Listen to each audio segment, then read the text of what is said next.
사도행전 1장 6절에서 11절 말씀 시작. 그들이 모였을 때 예수께 여쭈어 이르되 주께서 이스라엘 나라를 회복하심이 이때니까 하니 이르시되 때와 시기는 아버지께서 자기의 권한에 두셨으니 너희가 알 바 아니요 오직 성령이 너희에게 임하시면 너희가 권능을 받고 예루살렘과 온 유대와 사마리아와 땅끝까지 이르러 내 증인이 되리라 하시니라. 이 말씀을 마치시고 그들이 보는데 올려져 갔으니 구름이 그를 가려 보이지 않게 하더라. 올려 가셨을 때 제자들이 자세히 하늘을 쳐다보고 있는데 흰 옷 입은 두 사람이 그들 곁에 서서 이르되 갈릴리 사람들아 어찌하여 서서 하늘을 쳐다보느냐. 너희 가운데서 하늘로 올려지신 이 예수는 하늘로 가심을 본 그대로 오시리라 하였느니라. 아멘.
구원의 하나님 감사합니다. 우리를 여기까지 또 인도하여 주시고 오늘 거룩한 주일을 통하여 주 앞에 나와 예배드리게 하신 아버지 하나님, 특별히 하나님 이 나라 이 민족을 불쌍히 여겨주시옵시고, 주님 코로나19로 인하여서 여러 가지 염려하는 가운데 있습니다만 주님께서 우리에게 마음의 평강과 기쁨을 허락하여 주옵시고, 주님 이 땅에 세운 교회가 거룩한 교회로 세워지게 하여 주옵소서. 이곳에 주님 몸된 교회를 세워주신 아버지 하나님, 주님 오실 때까지 각자에게 맡겨주신 사명을 잘 감당할 수 있는 건강한 교회가 되게 하여 주시옵시고, 아버지 하나님 이 시간에도 하나님 시온 찬양대 하나님 앞에 찬양을 올려드렸습니다. 일평생 동안 주의 성호를 찬양할 수 있는 귀한 찬양대가 되게 하여 주옵소서. 이 시간에도 사랑하는 주의 성도들 인생의 무거운 짐을 지고 주님 앞에 나왔습니다. 하나님, 우리의 힘으로 또 우리의 그 어떤 것으로 할 수 없는 것을 주님 앞에 고백합니다. 힘으로 되지 아니하며 능으로 되지 아니하며 오직 나의 신으로 되느니라고 주님 말씀하셨사오니, 이 시간에도 예배를 통하여 하나님 우리 삶 가운데 힘을 얻게 하여 주시옵시고, 각자에게 맡기신 사명을 다시 한번 돌아볼 수 있는 귀한 시간 되게 하여 주옵소서. 예수님의 이름으로 기도하옵나이다. 아멘. 할렐루야. 예, 주님의 이름으로 축복합니다. 우리 인사하십시다. 예, 잘 오셨습니다. 예, 다시 한번 인사하십시다. 은혜 받읍시다. 지난 수요 연휴에, 추석 연휴에 KBS에서 한 노 가수가 고대 철학자 소크라테스를 향하여서 질문하면서 노래를 불렀습니다. 그 가사의 내용은 저는 다 모릅니다만 이렇게 불렀습니다. 테스 형, 세상이 왜 이래? 왜 이렇게 힘들어? 여러분, 지금 우리는 어려운 지금 시대에 살아가고 있습니다. 많은 사람들이 힘들어합니다.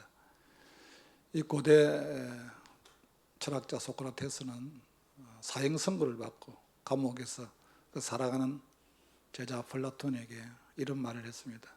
사는 것이 중요한 것이 아니라 바로 사는 것이 중요하다. 그러면서 그가 또 유명한 말을 했습니다. 이 땅에서는 영원한 삶이 없다. 사랑하는 성도 여러분, 우리는 이 땅에 살아가는 가운데 참 많이들 좀 힘들어하고 살아가지만, 그럼에도 예수 그리스도를 주로 고백하고 살아가는 사람은 어떻게 살아가느냐가 참 중요합니다. 오늘 본문의 말씀은 예수님께서 육신의 몸을 입고 이 땅에 오셔서 33년의 삶을 이제 다 사시고, 이게 이제 제 아들이 보는 앞에서 이제 주님께서 이제 성천을 하게 됩니다. 하늘로 올라가시면서 남아있는 제자들에게 오늘 말씀은 유언과 같은 말씀입니다. 오늘 특별히 8절 말씀입니다. 같이 한번 읽습니다. 시작. 오직 성령이 너희에게 임하시면 너희가 권능을 받고 예루살렘과 온 유대와 사마리아와 땅끝까지 이르러 내 증인이 되리라 하시니라. 오늘 주님께서 이제 너희에게 얼마 있지 아니하면 성령이 임할 것이다. 성령이 임하면 너희는 권능을 받고 이제 예루살렘과 온 유대와 사마리아와 땅끝까지 이르러 너희들은 내 증인이 되라. 이렇게 말씀하시고 주님이 성천을 하셨습니다. 그러면서 주님께서 성천하시면서 또 약속하신 것이 있습니다. 오늘 11절 말씀입니다. 11절 말씀 우리 같이 한번 읽습니다. 시작. 이르되 갈릴리 사람들아 어찌하여 서서 하늘을 쳐다보느냐?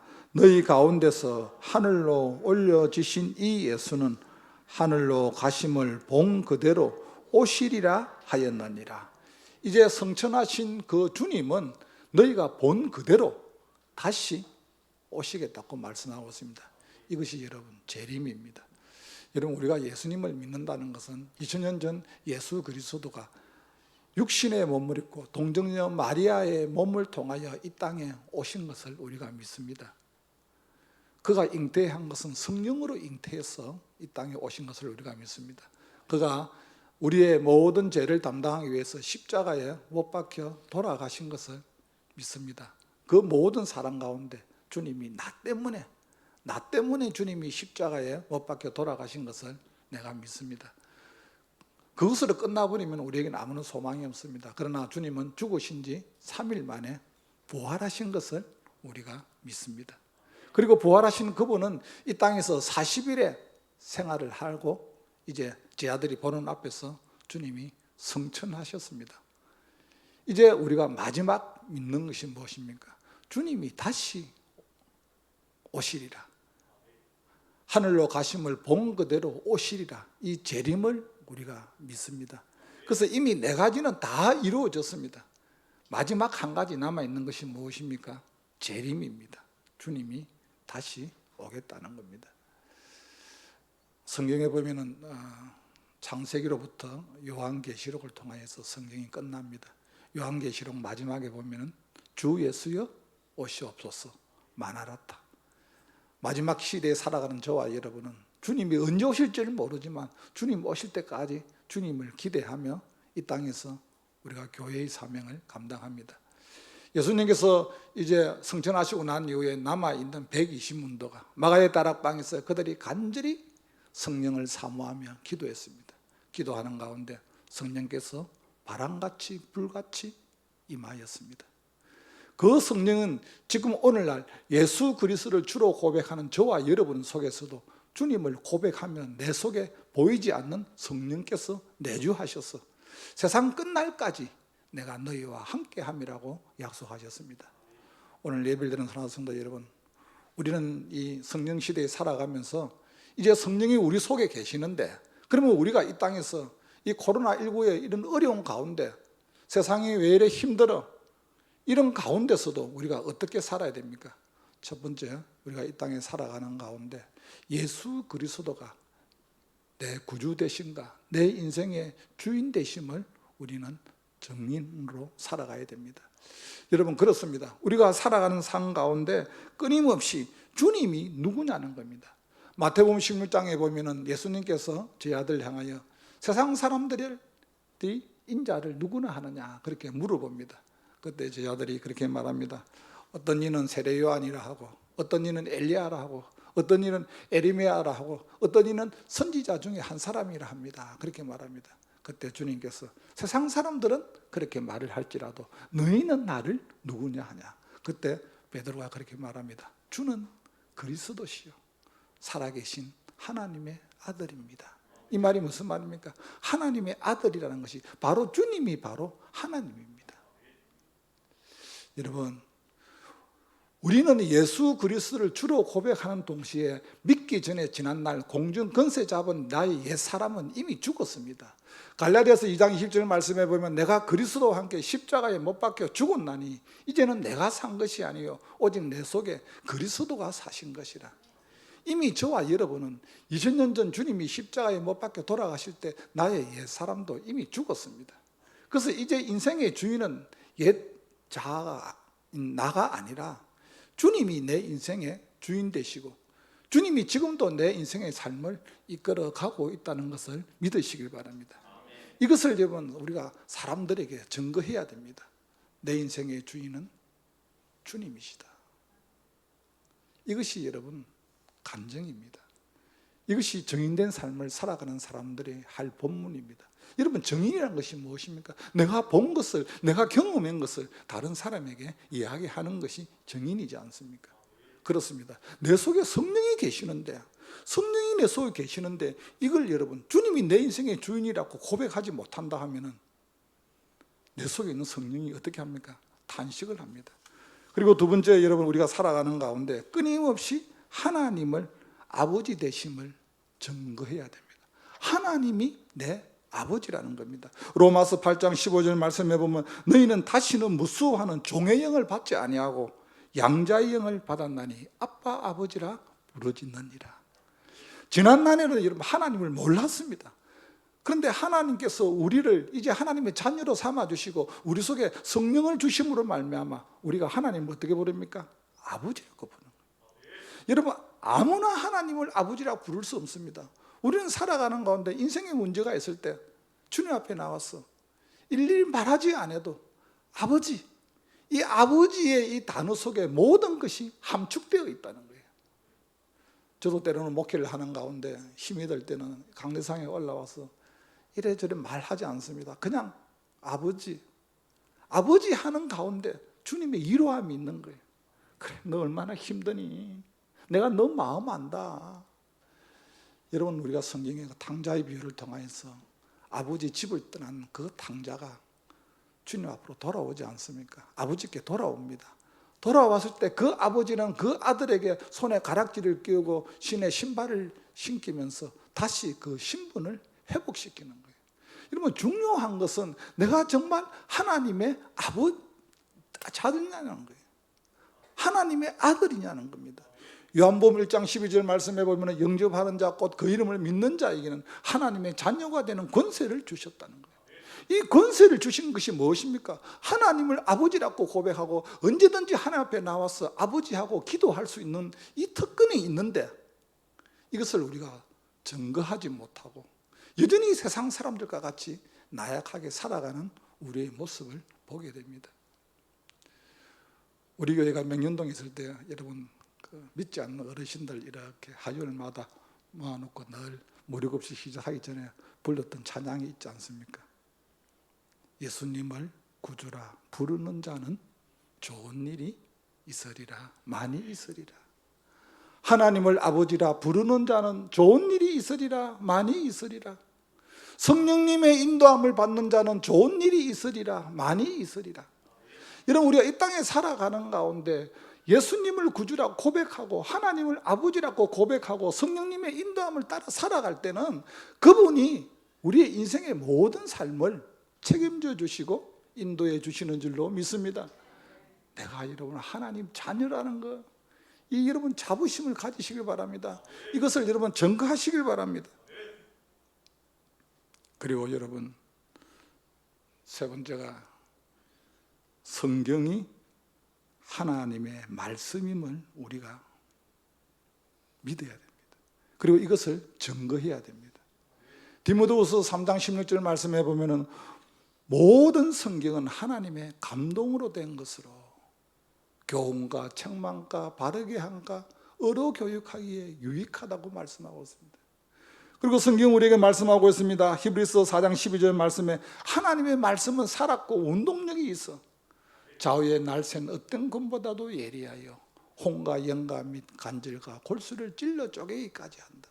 때로는 말씀이 나를 교훈합니다. 때로는 하나님의 말씀을 읽을 때 내가 하나님 앞에 책망받습니다. 여러분 왜 그럴까요? 때로는 말씀을 통하여 하나님 앞에 나에게 기쁨을 줍니다. 왜냐하면 말씀은 살아서 운동력이 있다는 거예요. 이 말씀의 저자가 누굽니까? 성령님의 성령님. 우리는 성경을 읽는 가운데 여러분 끊임없이 여러분 성령님이 나에게 뭘 하시는가? 그래서 정말 하나님의 말씀을 읽을 때 들을 때 우리는 두렵고 떨리는 마음으로 하나님의 말씀은 끊임없이 선포됩니다. 기록된 말씀이 모든 사람에게 다 해당이 됩니다. 그런 가운데 특별히 하나님이 나에게 주시는 말씀이 있다는 거예요. 이것이 여러분 레마입니다. 레마. 우리는 매 주일마다 매 시간마다 하나님의 말씀을 읽을 때에 여러분 그냥 보편적으로 모든 사람이 다 듣는 말씀을 듣는 것도 중요하지만 더 중요한 것은 이 속에서 나에게 주시는 말씀이 뭐냐는 거예요. 나에게 주시는 말씀. 이것을 붙잡아야 된다는 거예요. 그 말씀을 통해서 나에게 찔림이 있으면 이건 은혜예요. 은혜. 여러분 제가 설교를 하면서 어떤 한 사람 들으라고 설교하겠습니까? 똑같이 설교를 하는데 어떤 사람은 아무런 감각이 없습니다. 그런데 어떤 사람은 그 말씀 가운데서 말씀을 받습니다. 하나님이 오늘 말씀을 통하여서 내 인생의 문제를 해결해 주셨다. 이것은 뭡니까? 나에게 주시는 말씀이에요. 왜 그것을 깨닫게 됩니까? 내 속에 누가 있어서? 성령님이 계시니까 이 성령님이 깨닫게 하고 생각나게 하고 하나님 앞에 결단하게 한다는 거예요. 성령이 계시지 않는 분은 하나님의 말씀을 아무리 들어도 감각이 없습니다. 그냥 연설 잘하네. 그냥 그렇게 넘어갑니다. 그러나 성령님이 계시는 분은 그 성령이 나를 깨닫게 한다는 겁니다. 여러분, 내 속에 성령님이 계시느냐 안 계시느냐 이거 중요합니다. 여러분, 사도행전 8장에 보면은 여러분 시몬이라는 사람이 마술하는 사람입니다. 그가 마술로 많은 능력을 행했습니다. 그런데 제자들이 와서 예수 그리스도 이름을 선포하는 가운데 그 능력을 보니까 자기는 게임도 안 되거든요. 자기는 겨우 배운 마술, 점치는 거 이거로 했는데 예수 믿는 사람이 예수 그리스도 이름으로 선포하는 능력을 보고 시몬이 제자들에게 찾아가서 그렇게 말합니다. 내가 돈을 줄 테니까 그 성령님을 나에게 좀 팔아라. 나 성령 좀 사고 싶다. 그러니까 제자들이 너희가 어찌 하나님의 선물인 이 성령을 구하느냐. 성령은 돈으로 주고 팔고 하는 것이 아니라는 거예요. 성령님은 예수 그리스도를 주로 고백하는 하나님의 사람, 심령이 가난한 자에게 찾아오시는 분인데 이걸 돈으로 주고 팔고 하는 것이 아니라는 거예요. 사도행전 19장에 보면은 제사장의 아들 스기야가 또 주님의 제자들이 귀신을 쫓아내고 능력을 행하는 걸 보고 이 스기야도 어떻게 합니까? 마술을 하거든요. 점도 치고. 그러니까 딱 보니까 자기도 그렇게 하고 싶거든. 그래서 스기야 아들들이 귀신 들린 자에게 딱 갑니다. 가서 자기도 뭔가 딱 해보려 하는데 귀신 들린 자가 정확하게 압니다. 스기야의 아들에게는 성령이 없는 것을 알고 예수도 알고 바울도 아는데 너는 누구냐? 너 속에는 성령이 없다는 거예요. 그래서 귀신 들린 자가 그 스기야의 아들을 어떻게 합니까? 몸에 달라붙어서 그를 때렸다는 거예요. 여러분, 우리가 그냥 일반적으로 봐서는 모릅니다, 여러분. 그런데 여러분, 점을 치러 가보면은 그 점 치는 사람이 성령님이 계신 사람과 안 계신 사람을 귀신같이 알아맞춥니다. 학습무 말고요. 그냥 배워서 무당된 사람 말고 강신무, 쉽게 말해서 신을 받은 사람, 귀신의 힘으로서 점을 치는 사람은 예수 그리스도를 믿고 그 속에 성령이 있는 사람을 정확하게 안다니까요. 제대로 믿음이 있는 사람은. 그래서 어떤 사람이 점을 치러 갔다 하지 않습니까? 너무 어렵고 힘드니까 하나님 앞에 물어봐야 되는데 그냥 점쟁이한테 가서 물어봅니다. 내 앞날이 좀 어떻게 되겠습니까? 점쟁이가 딱 보니까 그 사람 속에 뭐가 있습니까? 성령님이 성령님이 계시. 그건 여러분 학습무가 아니고 강신무는 정확하게 합니다. 당신이 믿는 신에게 찾아가라. 당신이 믿는 신에게 물어봐라.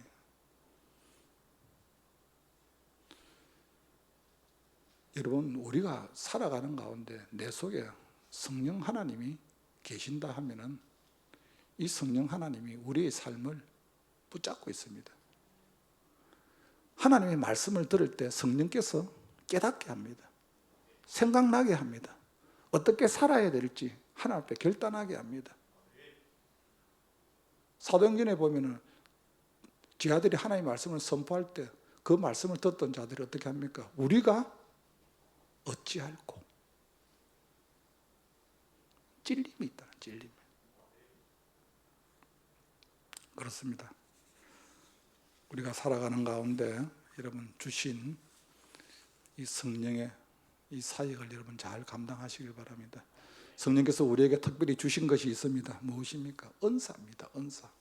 예수 그리스도를 주로 고백하면 하나님이 우리에게 정말 말할 수 없는 은사를 주시는데 고린도전서 12장에 보면은 은사는 여러 가지나 성령은 같아 각 사람에게 성령을 나타내시면 유익하게 하려 하심이라. 하나님이 우리에게 은혜 주신 것 가운데 이 성령의 은사를 우리에게 주셨다는 거예요. 이 성령의 은사가 로마서 12장에 보면은 성령의 은사가 쭉 나타납니다. 지혜의 은사, 지식의 은사, 병 고치는 은사, 능력의 은사, 그 다음에 로마서 12장에 보면은 또 여러 가지 은사가 또 나옵니다. 그리고 에베소서 4장 11절 말씀에 보면 여러 가지 직분이 나옵니다. 어떤 사람은 사도로, 어떤 사람은 선지자로, 어떤 사람은 복음 전하는 자로, 어떤 사람은 목사로, 어떤 사람은 교사로, 어떤 사람은 장로로, 어떤 사람은 근사로, 어떤 사람은 집사로 여러 가지 은사를 하나님이 우리에게 주셨다는 거예요. 여러분, 은사를 주시고 직분을 주신 것이 무엇입니까? 그것은 주님이 이 땅에 세운 교회를 섬기라고 주신 거예요. 주님이 나에게 직분도 주셨고 주님이 나에게 은사도 주셨는데 그것을 내가 감당하지 아니하면은 이것은 여러분 뭡니까?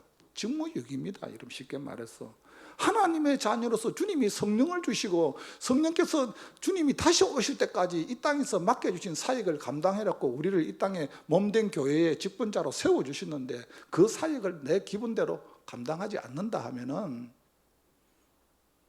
주님이 내 속에서 어떻게 합니까? 탄식합니다. 내 속에서 주님이 소멸되어 가는 거예요. 다시 말해서 성령 하나님을 내가 끌고 다니는 거예요. 내 속에 있는 육신의 이것이 성령의 소욕, 육신의 소욕이 성령의 소욕을 끌고 다니는 거예요. 그래서 여러분 성령을 의지하지 않고 살아가는 사람은 오토바이를 끌고 가는 거예요. 끌고 얼마나 힘든지 모릅니다. 그냥 오토바이를 시동을 걸어서 타고 가면 참 편한데 이걸 그냥 끌고 가는 거예요. 이거 뭐 내 의지대로 내가 그냥 천국 안 갈 수는 없고 가려고 하니까 예수 믿는 게 힘든 거예요. 주일날에도 갈등 생깁니다. 교회를 가야 될지 안 가야 될지,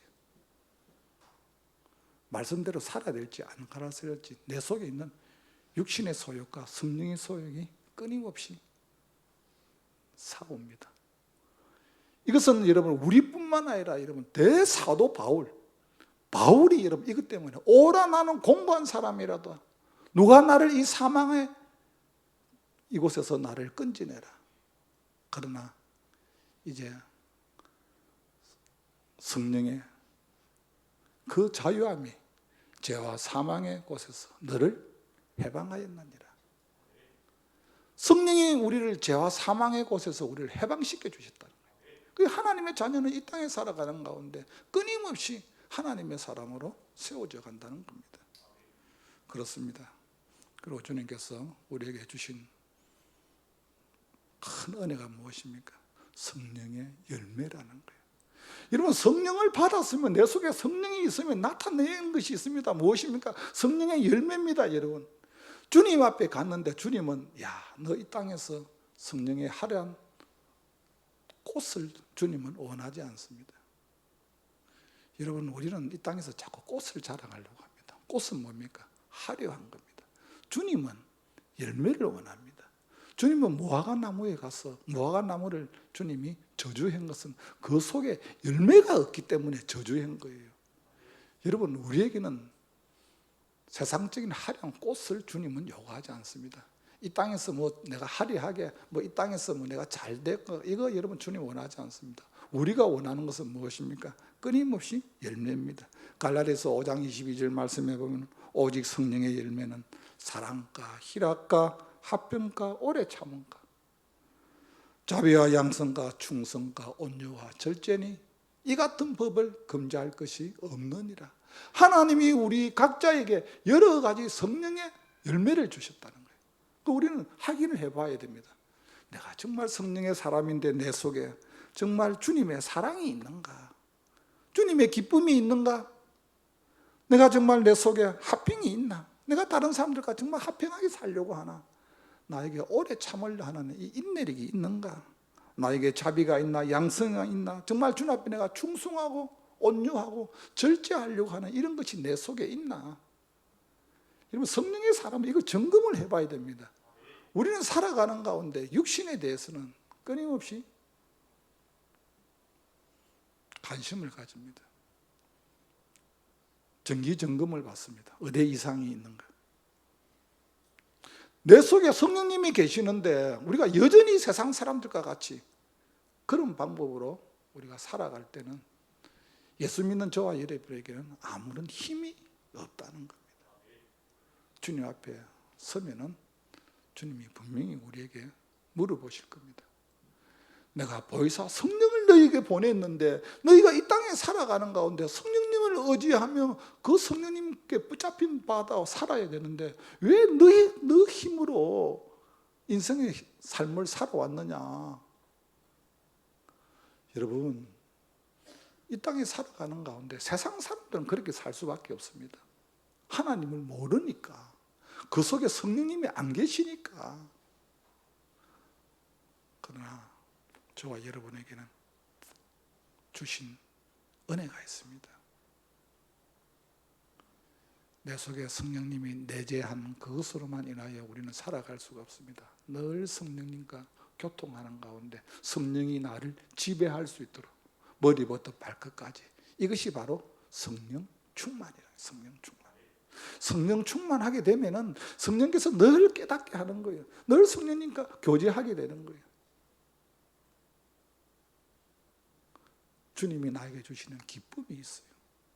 그리고 인생에 문제가 있을 때마다 성령 하나님께 도움을 구합니다. 성령은 우리의 연약함을 아시나니 성령이 말할 수 없는 탄식으로 우리를 위하여 친히 간구하시느니라. 이미 성령 하나님은 저와 여러분의 연약한 것을 주님은 알고 계시는 거예요. 오늘 예배를 드리는 사랑하는 성도 여러분, 지금 코로나19 시대에 얼마나 힘드십니까? 얼마나 지쳐 있습니까? 그런 가운데 우리가 어디에서 힘을 얻어야 됩니까? 어려울수록, 힘들수록 더욱더 주님 의지하며 주님 주시는 그 은혜로 우리는 살아가야 됩니다. 오늘 예배를 드리는 사랑하는 성도 여러분, 주님이 다시 오실 그날까지 우리 각자에게 맡겨주신 이 사명을 잘 감당할 수 있는 성령 충만한 하나님의 사람들이 되시기를 주님의 이름으로 축복합니다. 하나님 아버지, 주님이 내 인생의 구주 되심과 주인 되심을 고백합니다. 무엇보다 하나님을 아버지라 고백하게 하여 주심을 감사합니다. 주의 말씀이 내 발의 등이요 내 길의 빛임을 알게 하셔사오니, 사랑하시는 아버지 하나님, 성령으로 인하여 주신 은사 잘 활용하여서 산 가운데 아름다운 성령의 열매가 나타나게 하여 주옵소서. 예수님의 이름으로 기도하옵나이다. 아멘. 찬송가 190장 드립니다.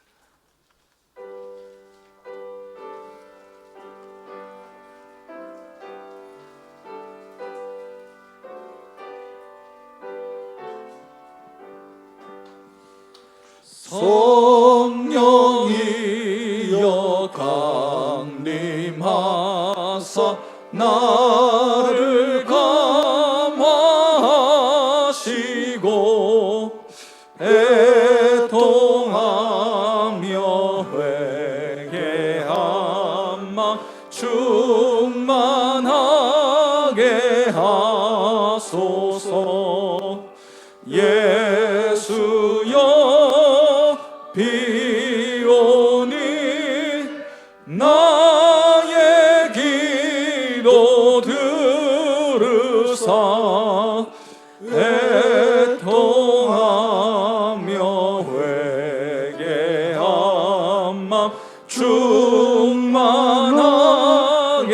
하소서. 성령이여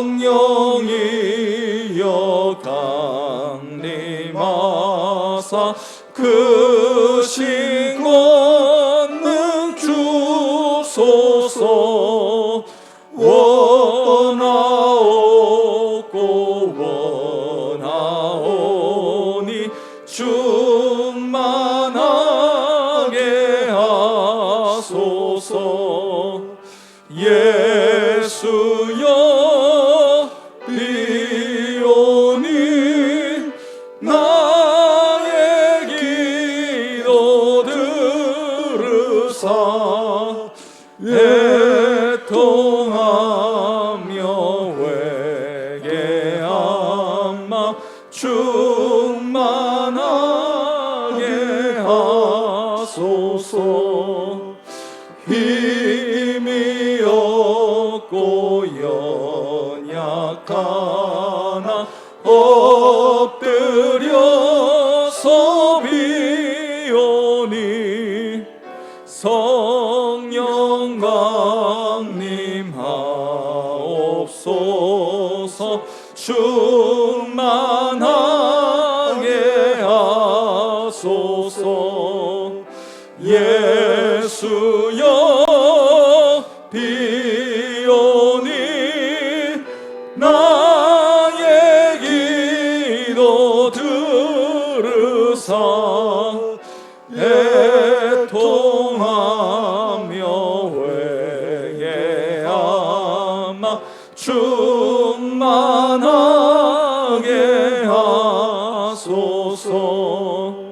정케하고 위로하사 복을 받게 하소서. 충만하게 하시오니 무한 감사합니다.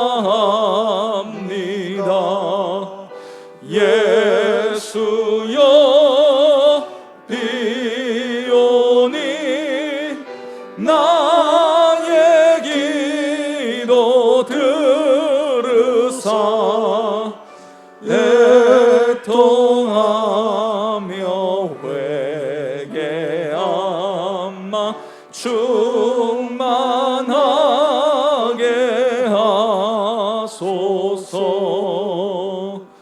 아멘.